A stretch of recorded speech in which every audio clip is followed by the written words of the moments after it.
Hey guys, so നമ്മൾ ഇന്ന് triple crochet ആണ് പഠിക്കാൻ പോകുന്നത്. So welcome back to my channel and crochet basic series part 5.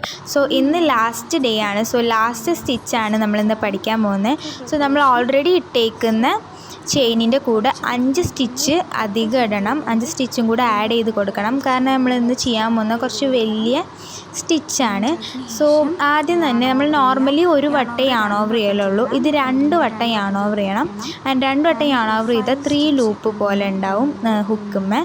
And എന്നിട്ട് ഹുക്കുമെന്ന് 5ാമത്തെ സ്റ്റിച്ചിലോട്ട് വേണം നമ്മൾ ഈ 5ാമത്തെ ചെയിനിലോട്ട് വേണം നമ്മൾ ഇൻസേർട്ട് ചെയ്യാൻ ഹുക്ക്. എന്നിട്ട് യാൺ ഓവർ ചെയ്ത് ഒരു ലൂപ്പ് എടുക്കുക. അപ്പോൾ നമുക്ക് മൊത്തത്തിൽ 4 ലൂപ്പ് ഉണ്ടാവും. ഹുക്കുമ്പോൾ മൊത്തത്തിൽ 4 ലൂപ്പ് ഉണ്ടാവും. എന്നിട്ട് യാൺ ഓവർ ചെയ്ത് ഫസ്റ്റത്തെ 2 ലൂപ്പിൻ്റെ ഉള്ളിലൂടെ പുറത്തോട്ട് എടുക്കുക. അപ്പോൾ നമുക്ക് 3 ലൂപ്പ് ഉണ്ടാവും.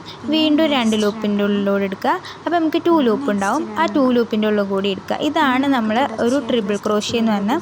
വീണ്ടും തന്നെ റിപ്പീറ്റ് ചെയ്യുക. ഞാൻ പറഞ്ഞു തരുന്നതിനേക്കാൾ കൂടുതൽ ചെയ്യുന്നത് കണ്ടാലാവും നിങ്ങൾക്ക് മനസ്സിലാവുന്നുണ്ടാവുക. സോ എന്തായാലും അതൊന്ന് നേരെ നോക്കിയിട്ട് ചെയ്താൽ മതി. സോ ഇതാണ് നമ്മളെ ക്രോഷ്യയിൽ കുറച്ചും കൂടെ വലിയ സ്റ്റിച്ചാണിത്. നിങ്ങൾക്ക് ചെയ്തത് കണ്ടാൽ തന്നെ മനസ്സിലായിട്ടുണ്ടാവും കുറച്ചും കൂടെ വലിയ സ്റ്റിച്ചാണ് എന്നുള്ളത്. ആൻഡ് ഇങ്ങനെയാണ് നമുക്ക് സ്റ്റിച്ച് വരിക. ആൻഡ് നെക്സ്റ്റ് വീഡിയോയിൽ കാണാം. അതുവരേക്കും tata bye bye, see U.